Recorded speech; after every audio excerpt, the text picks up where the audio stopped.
So my first question is, I guess, just if you guys wouldn't mind telling me a little bit about yourselves and your roles on QFLIP. Okay, so I can start off. So I've been on QFLIP for a shorter amount of time than Mel. I've actually only been on the executive for the past year, or I guess I was on for one term, and then this term in which we're co-chairs. But just a little bit about me. I'm from a small town called Blue Mountain or Collingwood. It's about 2.5 hours north of Toronto.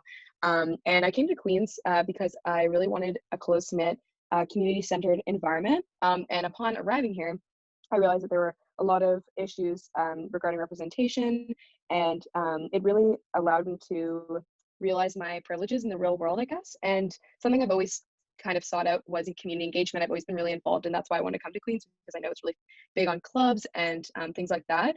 So I kind of met those two demands by just trying to immerse myself in hearing the voices of others on campus and becoming the most educated that I can be on various issues that I just don't experience and that I believe are really important and really valid, and something that I want to work towards aiding and maybe a future career. So I was on the Queen's Journal. I was the opinions editor for a year. So I basically just facilitated different voices throughout the Queens community, whether that be for political reasons or for personal experiences, just issues they had with Queens or, society, things like that. I was a peer support center volunteer. So, oh yeah, I also forgot to mention that I'm in psych. So I'm in art psych program doing a certificate, and I'm a major in psychology. So I'm really passionate just about like people and understanding them and social justice issues, obviously.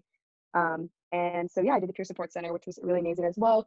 Just, again, listening to other people on campus, validating them in their struggles, things like that. And then this past year, I joined QFLIP. I was the community outreach coordinator and logistics coordinator.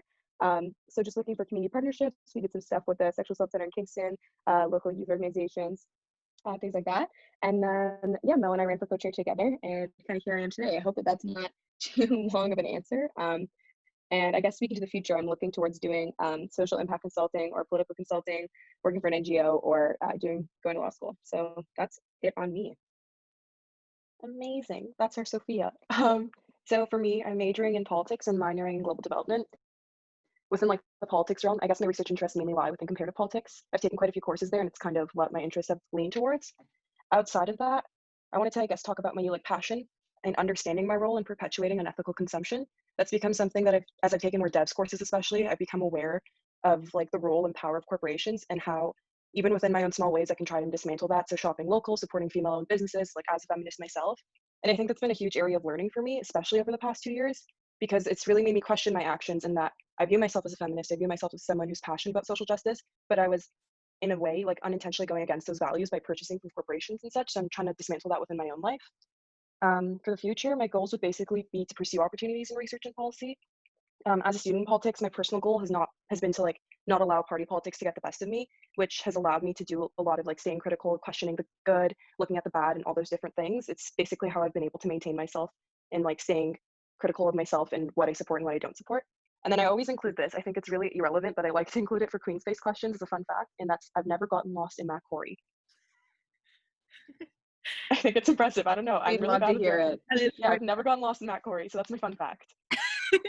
I feel like we're on a podcast right now because it's just our voices. Yeah, same.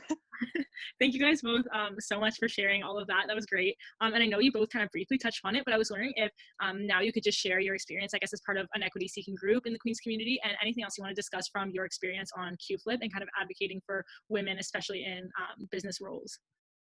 Yeah. I'll start with this one. So I think my experience on QFLIP, I'd like to be like transparent in saying that it hasn't always been positive. It's definitely had its ups and downs. And I think that's important to kind of put out there, just because we go to Queens. Queens is a white institution, and you kind of see how people have these like implicit biases and how that can lead to an underlying tone of tokenization at times. But I also think it's important that within that, as an equity seeking group, QFLIP has grown a lot within the club, and how it's worked to represent diverse bodies and also make its members of diverse communities feel included.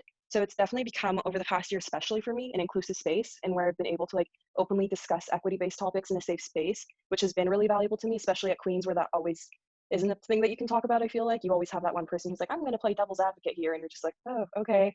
So QFLIP has kind of been that place where like we can all bounce off of each other's ideas and work to better each other and learn from each other, because we all come from different places. So that's been like super valuable to me being part of QFLIP. Yeah, Mel, are you're finished with this question? Yeah, you can go on. Okay, yeah, just want to make sure. Yeah, so I have a little bit of a different experience than Mel, because I joined the club very recently, and I think, Mel, you've been on it for like 3 years or something. I've been on it for two. Two. And then or this is my three terms, yeah. Yeah.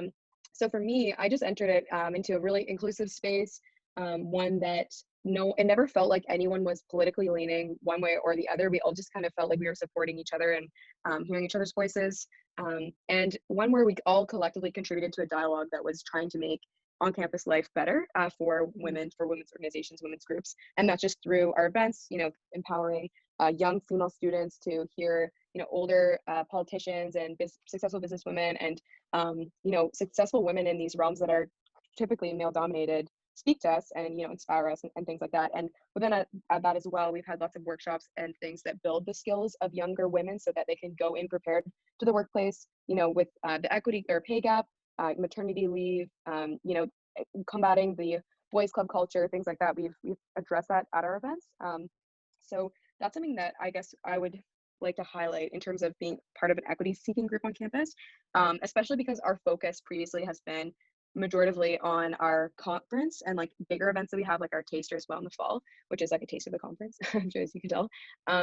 And so I guess it's been less about continuous involvement and more about a big event, a big stride that we've made at our conference in terms of dealing with these issues with speakers and workshops and things. And I know Mel and I, we can touch on this later. We want to pivot that a little bit this year and make it more continuous, our equity seeking involvement. But internally, it's been an amazing experience for me. Yeah, and bouncing off Sophia, also, like she touched on it, the idea of mentorship has been really valuable, just being in this space where you get to speak to and meet women who have really achieved great roles that typically don't see for women. It's not really, you don't see it as much on media and stuff like that. So that's been really great. She said that, and I want to highlight that because that's a great point. Yeah, and I think something that might be missing, like, because there's always room to grow, and I feel like we shouldn't just paint a perfect picture of QFLIP, like Mel said. I do think within a school like Queen's, there's always going to be moments where there's embedded biases and maybe microaggressions that people don't realize they're making, and I feel like that exists probably to some degree within every club. But I hope at least the least within QFLIP, at least within my experience this past year, maybe it's kind of like a learning experience I find for everyone that comes into this space. But that's just something I wanted to add as well. Yeah, no, that's great, guys. You both kind of highlighted the importance of mentorship, and obviously with the upcoming year and the fall, online delivery, new challenges are definitely coming up. So I guess just like how has the closure of schools as a result of the COVID-19 pandemic resulting in online delivery impacted you and more generally women in the workplace, and to the extent of what you guys can do with QFLIP this year? So yeah, okay, so I guess I can touch on all three of those things. So to start for me, I think Mel and I both, we talked about this before, this pandemic has really highlighted my privilege. A lot has changed in my life, but not in any detrimental way. And I think the fact that it hasn't has really just opened my eyes to just, I don't know, like the differences between people who can attend Queens and the people who do, and other people within the world who have the virus or who are adversely affected due to their different intersections, socioeconomic status, race, gender, anything. So that's just something that I have realized on a personal level. But in terms of the closure of schools and transitioning women out of the workplace into homes, I think two of the biggest issues that I've just read about a lot in the New York Times and different news sites is that domestic violence and the disproportionate amount that women already experienced before the pandemic skyrocketed during it, because you're home more, you're trapped within your house, and then following that, shelters and different community organizations are struggling. You have to maintain social distancing. And so that's something that I think is a really, really prevalent issue and something to think about. And additionally to that, women also, we know, face the brunt of the housework at home. So adjusting to working from home, this would increase. There's a great New York Times article about it. I can send it to you after, something, cite my sources. But yeah, so the unpaid labor of women all across the world was already huge before the pandemic, and now living at home, that would probably increase, as well as different emotional issues living within the same environment that, it's an adjustment for everyone. And then how it's impacted QFLIP has been really interesting, actually. I kind of touched on this earlier, and I think we're touching on it in the next question as well, but QFLIP has previously been an organization that focuses a lot on our two main events of the year, our taster and our conference. And we're technically a not-for-profit organization. We're not a conference, because there are a lot of executives that are just a conference. And I think we acted in a way as such. But what Mel and I really want to do this year, and we kind of see this staying from home or remote delivery as an opportunity for this, is we want to pivot our brand away from just being kind of one-shot big event, and being an ongoing community engaged organization, and cultivating a community within that, and not just an event essentially, and really just creating content that people can relate to, people can use, and really identifying with the values that we claim to have, being intersectional, I think Mel can touch a little bit more on that. I think that's all I have to say on those points. But yeah, Mel, if you want to go now. I'll go in the reverse. I'll talk about the QFLIP stuff first and then the other section. But yeah, definitely agreeing with Sophia. I think that QFLIP has done a good job in terms of, like, for example, marketing and being active on Instagram and all that in all years, but doing it in a more sustainable way in the sense of it's tangible for our community members. So I've been working with like our workshops director a lot and planning workshops for the upcoming fall where you can log in online for 40 minutes and we can have these really important conversations and like kind of check-ins of not only checking in on our privilege, but how to move on forward. So that's definitely been something in terms of like long-term community engagement. That's not just a 2 or 3 day conference. It's something that we can continuously be like putting ourselves in check. And again, sticking to that mandate of intersectional feminism. So I think she touched on it, like you wrapped it up really well, Sophia, but just like adding a little bit to that. And then on a personal level, like she said, I've been like super privileged in this situation, having my family, and like the main thing was like, oh, your internship has been rescinded. But again, like half of the people have had that. I don't think that makes me like, that's not a huge thing in the grand scheme of things. And like not being able to see friends, again, that's not a huge thing. So being able to kind of see my privileges within this pandemic, and then focusing on the fact that like when we talk about women and COVID, there's like a nuanced thing of like different identities of women, especially in the workspace. So women are not a homogenous group, and there's queer women, there's trans women, women who are Black, Indigenous women. So all these different identities, single moms, and how the pandemic has amplified those experiences that can often lead to marginalization. And then on a more aggregate level, like Sophia was saying, like COVID-19's impacts on women has been significant in bearing the brunt work, especially in terms of like staying at home and taking care of their kids, the elderly, in terms of that traditional caregiver role, especially with like daycare shutting down in schools. It's often a burden taken on by women. And then the idea of like women typically have part-time jobs more often than men do. So having to consequently be the person who has to balance home duties and such, it leads to a sense of economic insecurity with reduced hours and job loss. So just like understanding that even though men may experience that, typically women do on a more amplified scale, especially the different identities of women that I kind of touched on before. Yeah, no, that was great, guys, and that's definitely something that we're researching and that we really want to kind of explain on our blog, especially taking an intersectional approach. And I think what you mentioned there was great about how women are not just a homogenous group, and it's really important to acknowledge that, especially through the way that we present this. I guess kind of wrapping things up, if you guys wouldn't mind sharing some resources that women in the Queens community can access, especially while being online, and then just kind of wrap up different ways that women can get involved with QFLIP through online delivery. Yeah, so in terms of like COVID-19 and finances specifically, just like touching on that, I know that Queens has offered some bursary and like financial assistance packages. So for anyone like, I guess, listening to this, if they're feeling financially pressed, that's definitely something to look into, because I know that there's been a lot of questions in terms of whether tuition will be reduced or not. And like, even if that's not the case, hopefully there are bursaries that can help some people out along the way. In terms of mental health support, I know the Wellness Center may not always be the best place, but the Peer Support Center definitely stands as a place, I think, in terms of going to and getting support from peers. I know that it can be kind of weird to talk to this random person, but at the same time, I've kind of found comfort in that, because you don't always want to go to your housemate. Because what if you're having an issue with your housemate, especially since you're going to be at home all the time? So it's like, well, I actually don't know if the Peer Support Center will be open, maybe socially distant, but you know what I mean? Like going to that person and just like getting it off your chest. I think Sophia can add on more to that since she's volunteered there before. And then with QFLIP, we're looking at ways to get people involved in terms of whether there's potential volunteering opportunities that will be opened up hopefully soon, and just like getting involved in terms of like writing for our blog. That's a huge thing, being able to like amplify different voices. Yeah, so in terms of mental health resources, there's Here to Talk, and there's an AMS helpline, I believe, that is free, and it's free counseling. So it's actually really amazing because it's different than any other talk line or helpline you would call, because there's a qualified counselor on the other line, I believe. I can double check that, but so that's really amazing, and that's good for remote delivery as well. So those systems are already in place. I'm not sure if the Peer Support Center is planning on doing a remote delivery, although it would be possible, because within the center, you are socially distant in the session anyway. So that is another amazing resource. And something I'd like to add as well is the Peer Support Center offers an initiative with CARED, which is the Committee Against Racial and Ethnic Discrimination under the AMS, and they offer specific BIPOC counseling by BIPOC members. So that's a really great resource as well, embedded within a resource. And they also have resource referral. So I'm sure that even if it's not open, they'll still have that. They have a massive online binder or portal, you could say, anything that students need, from any mental illness to sexual assault to loneliness, I think the slogan is no problem big or too small. They're here to help with them all. So anything like that is good. Yeah, in terms of financial aid, I believe the OSAP qualifications have become a lot easier to apply. So that's something to consider. Queens has created more bursaries as well. And then hopefully there might be another government bursary coming out for students within the school year that people can access. And in terms of resources relating to QFLIP, if you go on our website, which is just qflip.ca, we actually have a tab that is dedicated to different resources for BIPOC counseling as well. Right now, it's pretty focused on the Black Lives Matter movement, but that is something available. If people don't know where to go, they can go on our website, and it's linked within our bio on Instagram.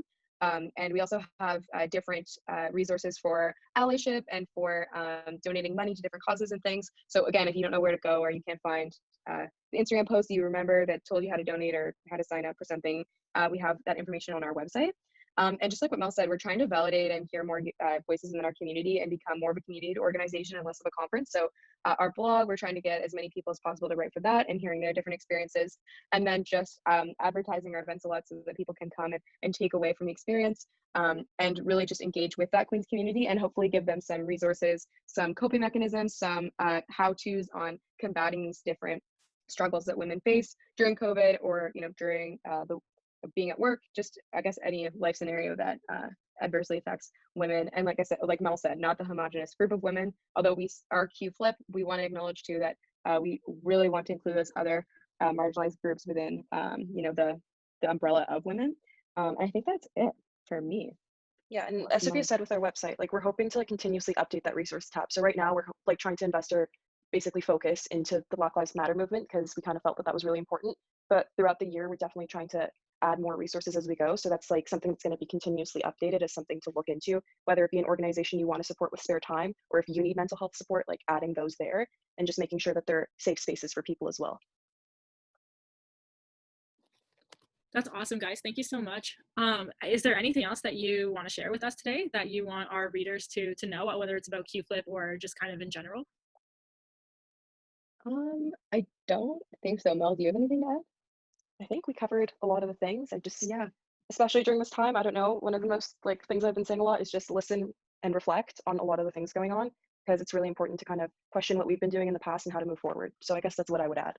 Yeah, or I think like really relevant to the Black Lives Matter movement and you know, the social media posting and a lot of this political engagement that's going on that I think Mel, you can also relate to this, that I haven't seen that kind of engagement from different people in my community ever before. I think it's really important to research how to be a proper ally and before, you know, just jumping to, it's amazing to support, but just being educated and making sure that you're not silencing any voices by voicing your support. I think that's really important, at least within the Queens community. And I don't want to speak for everyone, obviously, but you can look at the school statistics of what makes up our population and the different identities. And I think for a lot of the more privileged students, they should be looking into that, me, myself included. So that's just something I would recommend, but I'm not, I don't know if you want to touch on that at all, but.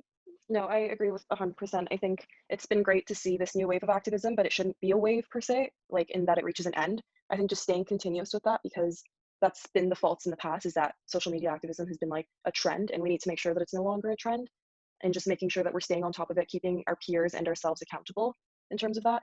So reading, donating, and I know donating might be difficult, especially with having like internships taken away and stuff like that. So money might be an issue, but reading is free. We have access to the Queen's Library website. Those are like really powerful ways to become active moving forward. So just ensuring that as an activist, you are active. Yeah, thank you guys. Thank you guys so much. I guess that wraps things up. So I'm just going to stop the recording.